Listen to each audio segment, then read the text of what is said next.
I'm Jen Wilson, Chief Marketing Officer at Lowe's. I'm Krishna Subramanian, co-founder and CEO at Captiv8. Awesome, thanks so much for taking the time to chat today.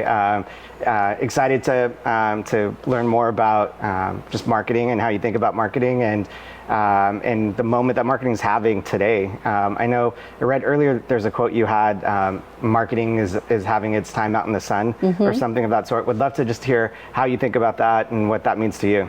You know, first of all, it's good to chat with you today. And you know, when I think about the fact that there's so much modernization happening in the marketing space, it's really what was the impetus of why I said what I said. Because when you think about marketing technology and the advancements that are being made as it relates to using data and driving more personalized communications, when you think about the onset of AI and how AI is not just only making ourselves better and more efficient as marketers, but it's making us smarter and making us better at everything that we do.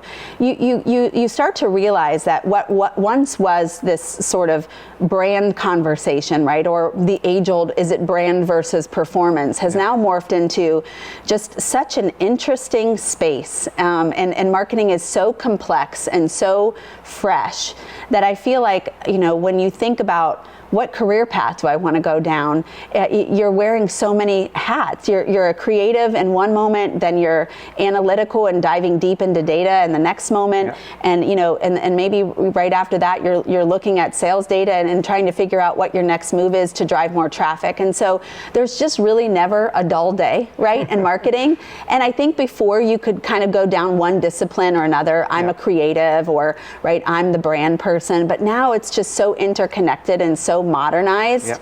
It's just a cool place to be. Yeah, no, I definitely agree. And I think the brand or performance, now it's a brand and performance conversation. Yes. Anytime you think about marketing, creative, and campaigns. I think another thing that's really interesting is you talked about Gen Z and millennials and how those audiences are becoming more and more important, especially to Lowe's in terms of home improvement and buying homes in the next few years. How do you think about reaching that audience and the generational marketing? How does that sort of shift happen when you're marketing towards, like, say, Gen X or baby boomers versus Gen Z? It's a great question. You know, first, let me zoom out and say that I think that there is going to be a significant resurgence of just people and human contact. And I think particularly for Gen Zers, who, though they have grown up in this digital native environment, they are so eager to have this notion of community and to be surrounded by human contact. And one of the things that's so exciting about the Lowe's brand is that our position is really all about being helpful and being this very human-centric brand that can be there for our customers. And there's something already that we're seeing from Gen Zs where they're gravitating more toward our brand. And so I do think there's going to be a resurgence of, like, everything that was old is new again for that generation.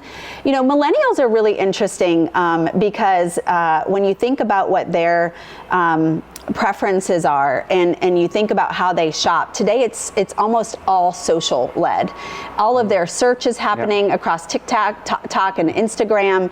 A lot of their shopping is happening within social as well.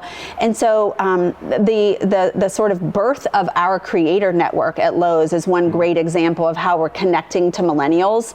We have thousands and thousands of creators who are a part of our Lowe's creator network, and it's affiliate influencers, right? So it's a paid to play, and they're getting paid commissions based off of, you know, being able to sell whatever products they're talking about. So the content's very organic. It feels very natural, right, for consumers. They don't necessarily know that it's a pay to play, but they also are connecting to that because these influencers are really helping guide their decisions. Now, when you think about boomers, what's so interesting about boomers is that they have a lot of disposable income. They're a more discerning customer, and they have this ambition to stay in their home for as long as possible. And so that's really where we start to think about the services that we provide at Lowe's and how we can connect to them and helping them age in place. We have a program called Livable Home at Lowe's that is really about unearthing all of these possibilities for boomers who are aging in place to say, start now to get your home ready, right? Don't wait until you have an injury or until there's a surgery and operation that happens. Start now to make door latches easier to open or to lower, your thresholds in your showers. Now, that's kind of putting everybody into a generational box, and the reality is consumers by generation don't behave that way. A lot of them have a lot of things in common too, but when we start to think about making inroads, the one thing that they both have in common, or all three have in common, is connecting with their kids. And what we hear in our consumer research is, if you connect with my kids, you'll be a brand that I want to connect with. And so we're really starting to think about, beyond our kids' workshops, what other ways can we show up for kids in unique and different ways? And how can we help kids from a very young generation all the way up start to learn what it means to build and what it means to be hands-on? So that's been an interesting kind of endeavor. We're in early days, but we've got some big ideas that we're hopeful around. Got it. That's definitely really interesting. I think just thinking about creating something of value, and I think especially when you're looking at Gen Z, millennials, right? They care more about that, the values and the mission and the vision. That's right. So that it's something that they can really relate to. Shared values, absolutely. And when you think about this creator network, maybe very performance oriented, I know you've done some really exciting things on the, let's say maybe the brand partnership side with a really big name. Maybe you could sort of talk about that and how that partnership came about and how it sort of plays into creators as well. Yeah, we this year we renewed some players on our NFL home team. So we have what we call our home team, and these are elite athletes who really are illustrative of DIYers, right? And the notion is that everyone needs a helpful coach in your corner. Even the most professional of athletes, when it comes to home improvement, need a little bit of help. And so we love that they show up in this vulnerable way of like, I don't really entirely know what I'm doing, but if Lowe's is there and they're my helpful coach in the corner, then it resonates with their fans as well. We might have Taylor Swift's boyfriend on our team, and we also have welcomed a couple of new players this year as well, Drake May, and then CJ Stroud as well, amongst many others, Christian McCaffrey, Dak Prescott, and some others. And so we love our NFL work that's out in market now. That's a new part of our relationship with Dentsu Creative and our media agency Spark. So really proud of that work, just because it brings to life, I think relevant experiences for homeowners. And the intent of that campaign is really to show consumers all the ways that our brand shows up to help. It not just associates in aisle assisting you, but it's also helpful technology like our app that can help with in-store mode or visualizing a project. So that's one body of work that we're really happy about. And frankly, it really resonates with millennials. Millennials over-index both professionals and homeowners as viewership with NFL. So that's one area. And then the second area, of course, is that we inked a deal with Lionel Messi. And so we're really proud of this connectivity of being, on a mission to become the most assistive brand in home improvement and partnering with the world's most assistive soccer player. We're connecting with families in unique ways. We talked about kids and children, and soccer is actually reported to be the top American sport where families are most involved. And so if we can meet consumers with their kids where they are with the world's best soccer player, well, we're pretty excited about that too. All my favorites on that list. yeah, there's some good ones. That's amazing. Maybe you could also talk about the loyalty program. I feel like maybe it's a recent launch, and it is. How that ties into just the overall marketing strategy and tapping into the customer journey. Yeah, well, thank you for asking about it. So, at the highest level, when we set out around My Lowe's Rewards, the major insight was that actually that 65% of our customers, roughly, reported themselves as switchers. Switchers meaning they would sometimes go to our stores and sometimes choose our competitors. And a lot of times the rationale was proximity, but other times, there weren't necessarily material reasons to explain why they were switching, why the switching behavior was happening. And to get one more trip out of that switcher customer base was worth a lot. let's just say, and a lot of upside, a lot of revenue. And so what we said was, how can we think about a program where our members get more and where we can incentivize our customers that when they choose Lowe's first, they're going to get more in return. And that was really, set out to then do a ton of research around what's the right value proposition for the consumer. And so, of course, My Lowe's Rewards customers get points for every dollar they earn. It turns into My Lowe's money that they can apply for their future purchases. They get free gifts. At spring, we gave everybody a free flower. In fall, we gave everyone a free mom. At the holidays, we'll do a free ornament. We give, of course, personalized offers and member-only deals, et cetera. But the real kind of through line is just we want members to get more, and so it's off to a great start. We couldn't be more pleased. And then the magic happens in being able to really personalize experiences once we know more about the consumer. So through that value exchange of here's my data in exchange for you giving me more, then how do we really turn that into a flywheel that can both, generate more revenue for Lowe's, have a more personalized experience for the consumer, and that's what they're looking for, is a better end-to-end consumer experience. And then as it relates to our retail media network, that's a great way to monetize. Yep. So it's kind of this really unique flywheel that all works together. Got it, love it. You've got so much data from so many different sources in different parts of the journey. How does all that data maybe tie back into AI? Is that something that's on the roadmap? Is that something you think about? The AI space for us right now is pretty tight and by design, because AI has been around, right? We just called it other names, right? We had a machine learning, and right, so AI has been around. But the way that we think about unlocking our first step in AI within the Lowe's marketing team is through creative, because we're really trying to understand where are the biggest efficiency unlocks. We're not trying to replace humans. We're trying to make humans work even better and smarter. And so we've really started working, in the creative space to make faster pivots to our creative output. And that helps to not only drive our base or enterprise efforts, but also a lot of our retail media network. With the pace at which we go in retail, that is worth its weight in gold to be able to pivot that quickly. So that's where we're focused right now. Not to say that we don't have a roadmap, we do, but AI is going to play a bigger role in Lowe's beyond just the marketing team. You can imagine in things like pricing and promotions and other places for the total company where AI plays a role, and we're trying to spread the wealth for the roadmap. Exactly, that makes sense. And I think one of the biggest things about AI is having access to data. So as you keep collecting data, it always gives you more opportunity in the future. That's right. I feel like there's so many different channels that you're spending time on within marketing. How do you look at success across the board and decide where to invest more money? Is there a way, is there different marketing goals for it? Is there different levels of success that you look at that make you spend more one place versus the other? So now you ask this question to any CMO on the planet, you'll get different answers, right? We know that. So I will tell you that at Lowe's, our first role is to drive traffic. So we look at qualified traffic.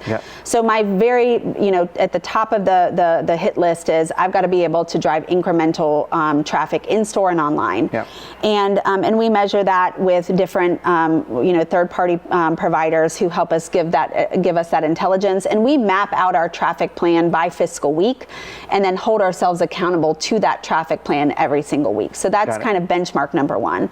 And then we also look at incremental ROAS, so that's a big measure for us, ROI through our MMM modeling. And then we look at our brand health tracker. So within our brand health tracker, it's really about preference, it's about value perception, and it's about kind of consideration. And so there's the challenging piece, and you would hear this from most CMOs, is that it's not all stitched together. You would love for it to be this cyclical model where it's like, okay, if traffic does this, then ROI does this, and then but it doesn't. So the scorecard are kind of different pieces, but we triangulate that then to say, are we meeting our objectives or not? At lower levels, then we have different measurement plans as it relates to campaigns. So each campaign might have a different role.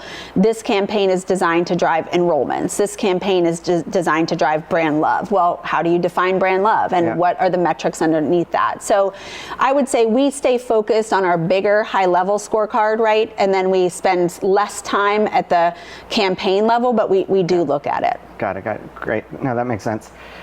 Maybe, thinking about where the biggest opportunities you are, or the biggest opportunities you think for marketing as a CMO over the next 12 months, where do you sort of see you investing more time, or opportunities, challenges, however you want to look at it? It's funny, I have this refreshed feeling about 2025 because, we've already planned like Q3 and Q4 of 2025, like you plan your life away in retail.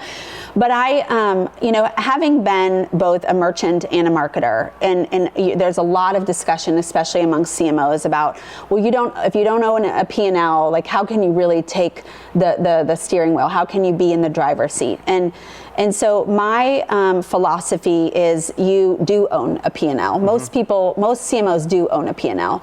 And we already know that we're a big part of the L because we have a big expense budget, right? Yeah. But a lot of us have loyalty programs. A lot of us have retail media networks. And that's all about the P. That's all about driving revenue. Yep. So for me, I'm about doubling down in 2025 about how I can drive more revenue for the organization within our organization. Of course, my job is to support the business and to support the behemoth of a big retailer and drive revenue for total company. Yep. But then I'm thinking about how do I double down on loyalty and all of our cohorts and drive incrementality out of those cohorts through personalization efforts and otherwise. And then how do I think about accelerating our retail media network? And the beautiful thing is they both operate across or with the same underpinning, right? Yep. It's all about customer data and how you responsibly action off of that customer data. So those are my two big things, is like, let's drive revenue. Let's be known as a revenue generational source for the company. Got it. As a marketer, I love hearing that too, because it just creates so much more value versus being a spend source. That's right. Also from a marketing standpoint, especially because creative is so important to everything you guys do, where do you find your inspiration when you think about just marketing and what the future looks like? I think any good marketer I would define them as broad scanners. Mm-hmm. Like, you have to be able to have an experience when you're at a McDonald's drive-thru, or an experience when you're shopping in Anthropologie and like smelling the candles and trying on clothing, or an experience when you're at Saks or wherever your favorite retailer is, right? And every one of those experiences sort of draw out inspiration for you. And this year we've actually stood up a customer experience team underneath me. And that team is really embarking on or endeavoring to go after 3 to 4 big enterprise level experiences that we can be proud of, so that a year from now, when a consumer says, man, I love going to Lowe's because of X, fill in the blank, that experience is one that they recognize, remember, and really enjoy. And so I think that you draw inspiration from everything around you. Yes, you have your agencies. Yes, you have really talented people on your team. But every experience, whether you're going on a trip with your family to picking up a coffee from McDonald's, matters. And I think if you're just plugged into that through the lens of the consumer, you can draw so much inspiration from it. So I think about the word broad scanner. I try to be that, emulate that, and ask my team to do the same. Maybe we could talk about, now that there's, when we look at generational shopping between Gen Z and millennials, that people do a lot of shopping online. Home improvement is probably something where being hands-on, being in the store is so important, and sometimes that education piece, right, is slightly missing unless you have the right support staff in the stores. And I know I heard you talking about the Red Vest program. Maybe would love to hear a little bit about that, or how you lead into your existing employees. So a couple things. One, I'll bifurcate the answer by saying, first, what I'm really proud about is that our digital team has made great inroads post-COVID with some of the trends that we saw of consumers doing more and more online shopping, not just to be there for consumers on Lowes.com, but to be able to show up in places like Instacart, Uber, and other places, so that we're there where the consumer is. Yep. A lot of the new customers that we're getting off of these third-party marketplaces are actually net new customers and younger generations. So that's very exciting for us, thinking about taking a post-COVID trend, applying it to our business, and not being precious about the fact that it is home improvement, but yes, you can get plans through Uber or Instacart, right? So that's been really exciting as we're kind of growing outside of just our ecosystem. The second, answer to the question is that we have a Lowe's University that we have within our organization, and every one of our store managers goes through a Lowe's University diversity training. And that's everything from leadership to hands-on conversations with our customers to how do we want to live out this customer promise of being the most helpful brand in home improvement. And these store associates then bring that back to their teams. They go through rigorous training as well. And we also give them kind of bite-sized or snackable content on a regular basis, what we call product knowledge or just service knowledge that comes through their devices so that they can learn on the fly, on the go, and always be there to assist our customers. And then there's just this piece of the fabric of our DNA at Lowe's that's just about being helpful and being good stewards of our brand. Yeah. And that's anywhere from how our associates are showing up in disasters like Hurricane Helene, where we're doing bucket brigades, and we're out in our communities helping from search and rescue efforts to just helping them rebuild, all the way to community service projects that we do every year. And so I think that consumers can understand when it's something that you're taught versus something that is like an inherent in who you are. Yeah. And at Lowe's, I'm just so proud of this. I call our associates the heartbeat of our brand, and we all do, because it's something that we live and breathe. It's authentic to who we are. It's not just training, it's actually in our hearts. Mm-hmm. And that is, I think, the difference maker for our brand. Got it. Yeah, I think authenticity is so important, especially the more you get into the millennial and Gen Z audience, right? Like, if you don't have that, you're just going to get shredded and create other opportunities and challenges to deal with. Yeah. Great. It was so exciting to speak to you. Great, and I'm excited for all of your upcoming campaigns, and wish you the best of luck. Thank you. Appreciate it. Yeah.